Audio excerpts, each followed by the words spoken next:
So today is the 8th of August, otherwise known as the 8th of the 8th, or some such transcendental portal to the higher realms, or just a random date on the calendar, or a temporal marker where we find ourselves in this magical theatre of the absurd. Here's another book I was looking at in my ivory tower. CATAFALQUE by Peter Kingsley, Carl Jung and the End of Humanity. It seemed like an appropriate subject for an August reading. It's an interesting bit just in the introduction.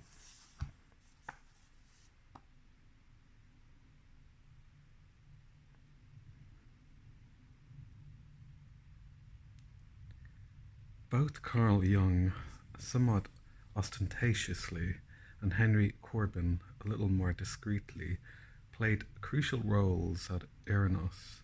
Jung was one of the greatest and most original researchers in psychology the West has ever known. Corbin was welcomed into the Eranos circle as one of the greatest living experts on Sufi mystical tradition, and as a scholar who almost single-handedly introduced the sophisticated realities of Persian spiritual wisdom to the West. On the surface, the two of them could hardly have been more unlike each other in terms of training or formal interests. But inwardly, it was a very different matter, and this can be rather difficult to grasp for people who never quite manage to learn what it means to look beneath the surface. From one side, we happen to have Jung's own words confirming in no ambiguous or uncertain terms that Henry Corbin was the one person who understood him far better than anybody else, that it was Corbin who had given him not only the rarest of experiences, but the unique experience of being completely understood. Such a meaningful statement should give us pause for thought, a very long pause. And from the other side, we have the striking words by Corbin that he wrote to explain what became possible at Eranos through the influence and inspiration of Carl Jung.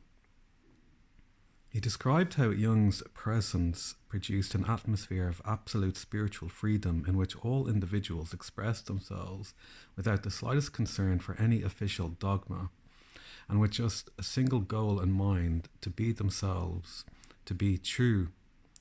This, too, deserves pondering very carefully. To be true, not to be clever or entertaining or even inspiring, but to be true was no easy or casual matter in the eyes of Corbin. It meant far more for him than all the glib, superficial talk one tends to hear nowadays about me living my truth and you living yours. Just as truth for him meant infinitely more than some arbitrary collection of facts. To him, truth, as well as the act of being genuinely true, are timeless and sacred realities that turn our whole illusory world of appearances upside down. They throw us off our comfortable chairs by showing us we are not the personalities we imagined. We were, point us back to our true origin, our spiritual source. Of course, words like this can sound very inspiring, but that too is just a part of the illusoriness, because we have managed even to turn spirituality into an illusion so we can protect ourselves from the reality of the spirit. Our modern democratic age has manufactured a personal spirituality to meet everyone's needs, which is absolutely guaranteed to be calm, sweet, peaceful, polite, positive, comfortable, reassuring, unthreatening. And instead of leaving the sacred well alone, which would have been the wisest thing to do, we domesticated it no less effectively than we managed to domesticate everything else, trivialized and thoroughly prettified it, agreed on making it into something politically correct. But this happens to be almost the exact opposite of the ancient understanding, which is that spirituality and the sacred offer the profoundest challenge to our complacency. As well as presenting the most radical threat, The spirit is not only there to make us think deeply, it exists to take us into places where thinking becomes useless and even our cleverest ideas are left behind. The story is just the same with regard to truth or being true. They have come to mean more or less whatever we want them to mean. As a result, we have lost any sense for the overarching sacred reality of truth that exists in virtually every culture except our own. It can be helpful now to try and remember how, according to ancient Greek tradition, which aside from being the tradition I feel closest to, is also the source and seedbed of Western culture, truth was seen as something extremely painful, even impossible for most people to hear. Truth, or aletheia, had its own mythology that confronts humans with the grim but glorious reality of what they are from the beginning. Unimaginably glorious because of their boundless inner potential and unthinkably grim because of the overwhelming responsibilities such a forgotten potential brings. This is why it or she, because truth often appears as a goddess, was always intimately involved in the superhuman effort to stop that process of forgetting. Her role, above all, was to preside over the supremely urgent task of remembering not what happened yesterday or even last month, but what happened in the distant past that shaped this present moment and will also produce our future. So I'm not going to be speaking very much about the past as the past, neither do I plan on offering a view of ancient Greek spirituality as some pretty oasis, as one more fascinating distraction, yet another illusion. I've been researching, writing, speaking, teaching about the distant past for 40 years, and to me the past as past is no longer relevant. Through writing more and more about the ancient world, about the origins of Western civilization, I have ended up being forced, paradoxically, but also quite logically, into the present time. In other words, what I am going to be focusing on is the past as present, and how these aspects of the past we have been forced to forget have shaped and created the bizarre world that we live in. We are living through an extraordinarily difficult time now. The trouble is that most people, however intelligent they happen to be, and however keen to keep up with the news, don't have the slightest wish to see with open eyes what really is happening in our world. Even if they sense or intuit or suspect something, they have an overwhelming urge to tune it all out and say, no, I don't want to know. I just want to go on as before. Well, there is no going on as before. Maybe we'll think we can act in the same way for a few more years, but what we are leaving behind us is a totally different world, and we have a certain responsibility to wake up to the awareness of what that means.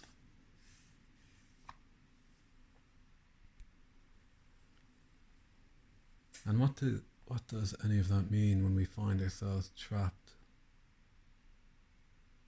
within a magical theatre of the absurd, where all the machinery of the civilization would have to be ejected to find oneself again?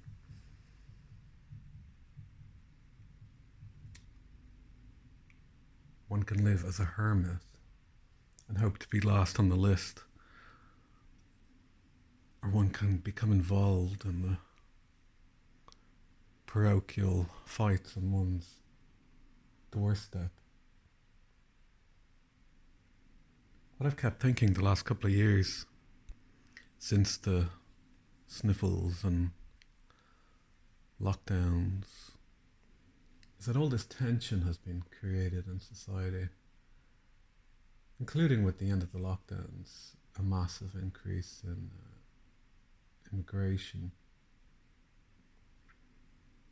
Is all this tension has built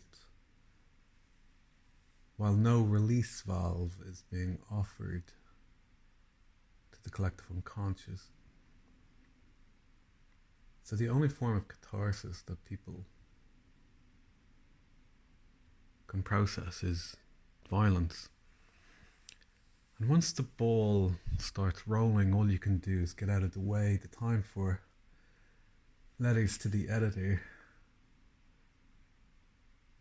becomes irrelevant.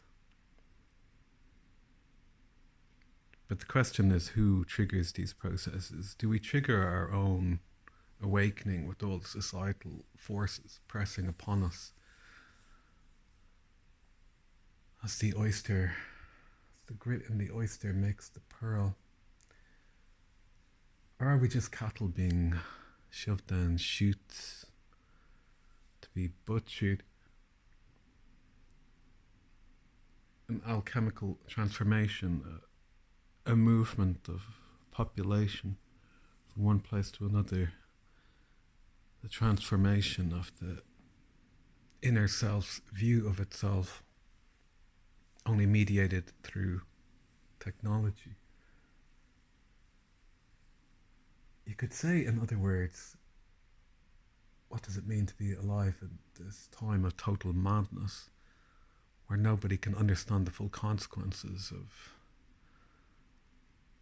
the machinery of the civilization we live within and all its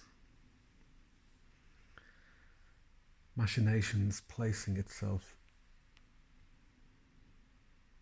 and all its programming inside our skull. To be radically free means to deprogram oneself thoroughly. But what we see now is the rush of the mob against the detached parasites that be. Because one can see the end goals that would like to be achieved in the coming years, such as digital ID, digital currency, 15-minute cities, carbon credits, all essentially creating a technocratic surveillance state which you would enjoy as a kind of open prison, no privacy, no rights, only privileges to be taken away or rewarded like a child in primary school. And that's what we saw during the sniffles, was people thinking of the government as their parents and surrendering the super ego to transnational psychopaths. Which is all a bit kind of doom and gloom, isn't it? But it is like watching the Titanic strike the iceberg and the band plays on. It is watching the herd of swine filled with demons run off the cliff into the sea. As though the time has passed for anything to be figured out. There's now a quickening process that we find ourselves in, always caught reacting and being funneled into dialectic choices. Surrounded by the trial balloons of alien narcissistic psychopaths.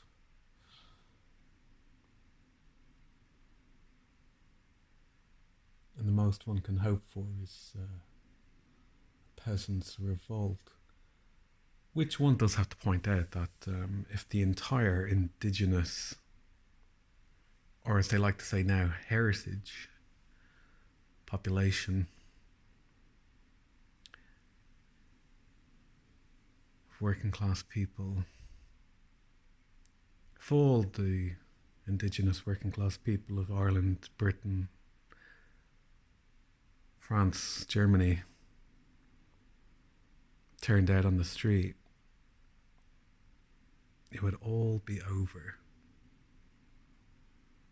So of course you have to divide them on obsessions with race, gender, sex, the soft soap of consumerism, the divide and conquer, and the colonization of the inner space of the mind. So we see so many people only able to download instructions with no capacity for critical thinking to stop and reflect of what does any, of who benefits from any idea or concept.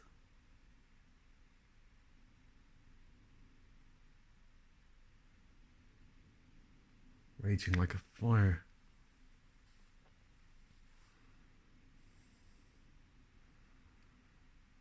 And chaos attracts the psychopaths.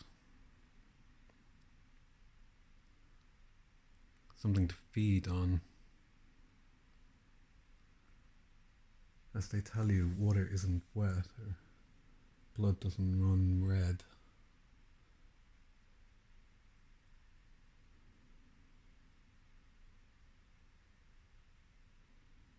But what happens next over the event horizon is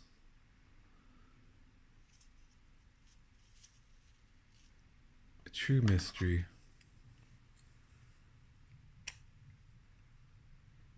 We can speculate and project upon the course of the police state, corporate fascist system coming into being in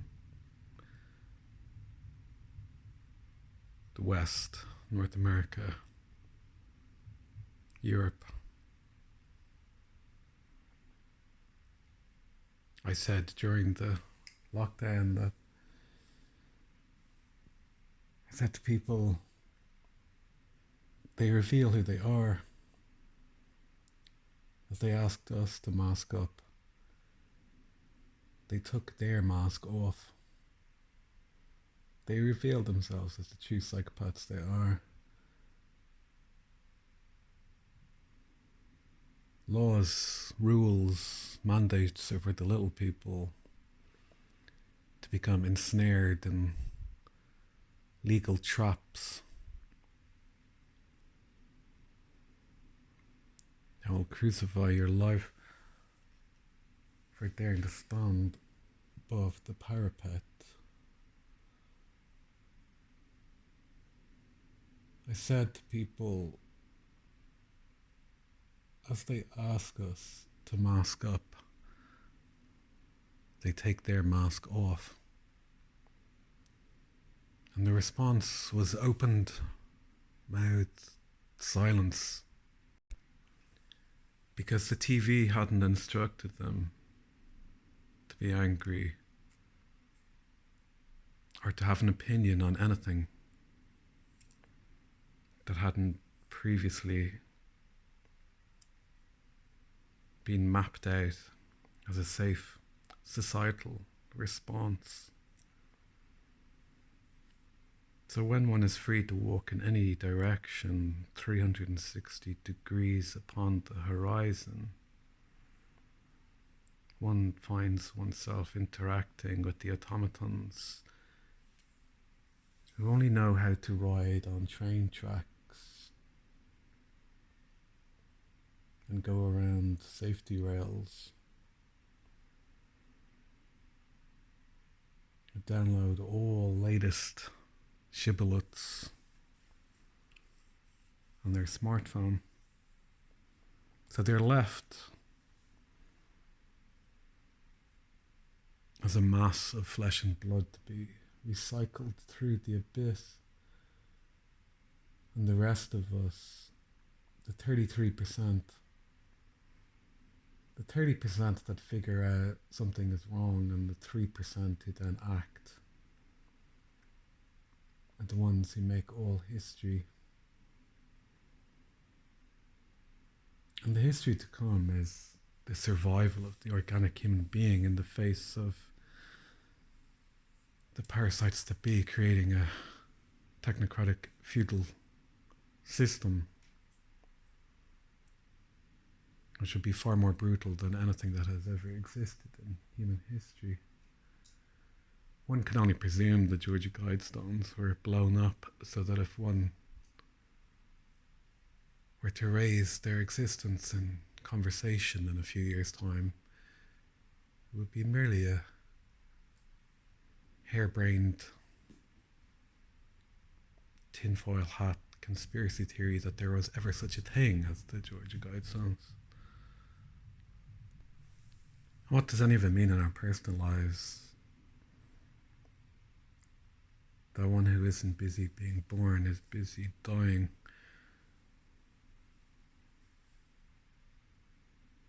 For everything has a soul. It connects the material, physical, spiritual, and transcendental worlds together.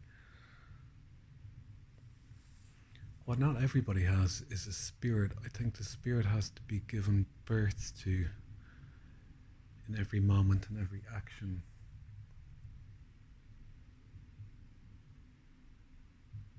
And perhaps that's some great Gnostic secret that you only take the knowledge you've achieved in this life into the next. That one can't expect all answers to be revealed upon the higher plane.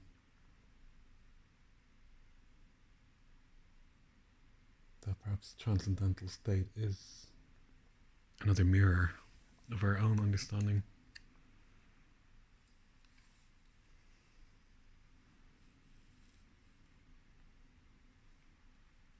So people get to decide now what is worth living for. Consumerism,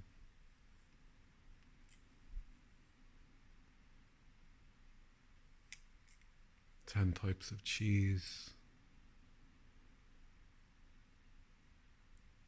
50 different restaurants from around the world.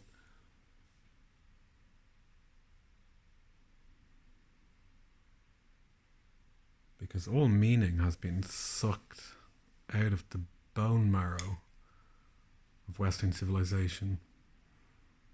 There is no shared story or shared goal to march towards. There is only the endless selfish satiation of bodily desire and mental distraction, driving people into insanity.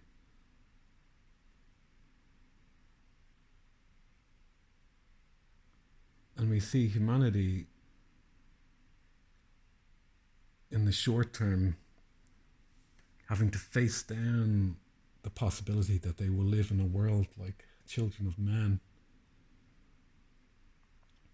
Or in the long term, they become the time-traveling transhuman grey aliens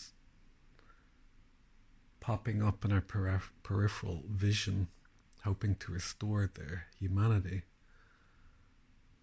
begging us to put down a phone,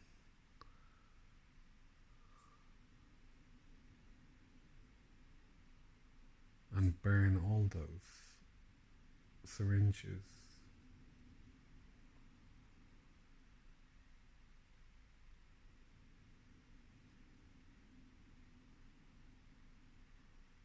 All you can do is reclaim your own humanity, your own mind and soul from the machine, attempting to process you into the future as a biological resource to be managed.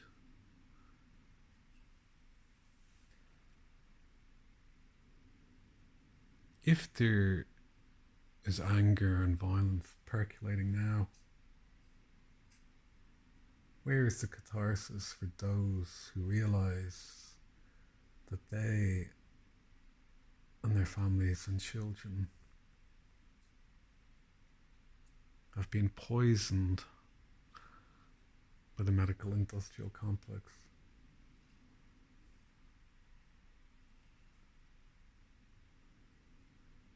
The Do we live to see a day of reckoning, or do we live to see an endless distraction taking us on the twists and turns of the soap opera news stories that only seek to humiliate and rape our soul?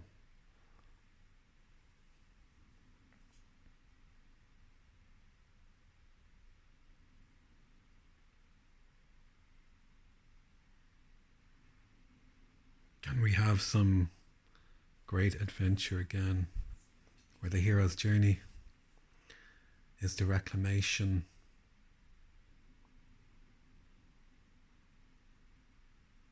of divine gnosis, to know who you are in the face of nihilism and atheism and all the memory hold atrocities of Marxism, all seeking to make us walk in step, and the individual gets to laugh or cry or enter the stream of history,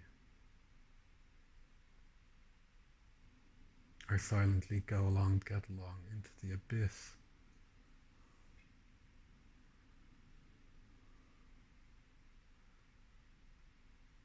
What happens next is about the survival of the organic human race and what place Western civilization holds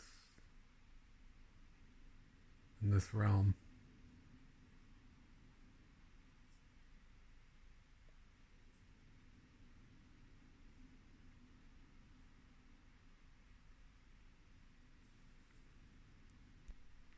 And we get to grumble or laugh about being born at this point in history, to be an adult in this world.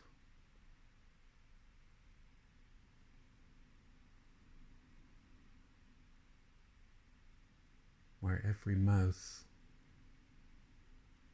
in Mouse Utopia, every creature in the behavioral sink is provoked into madness.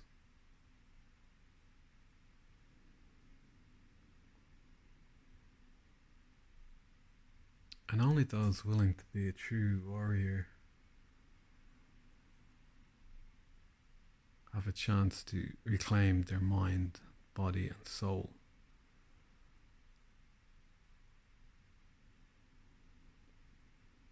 From the system pigs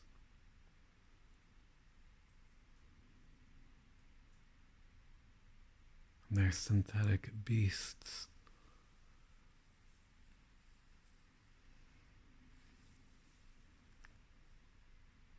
Once more into the breach.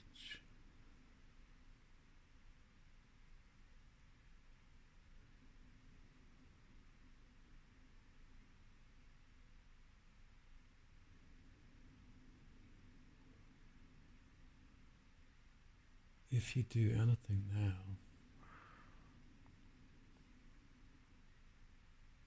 you must create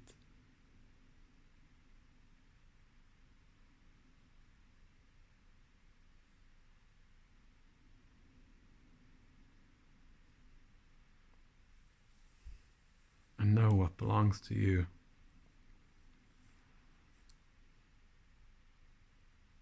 Is an immortal story and song.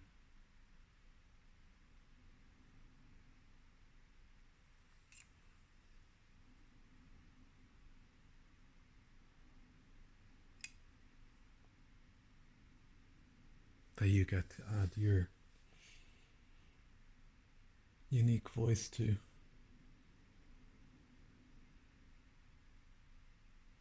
And open your heart to all miraculous possibilities in transformation.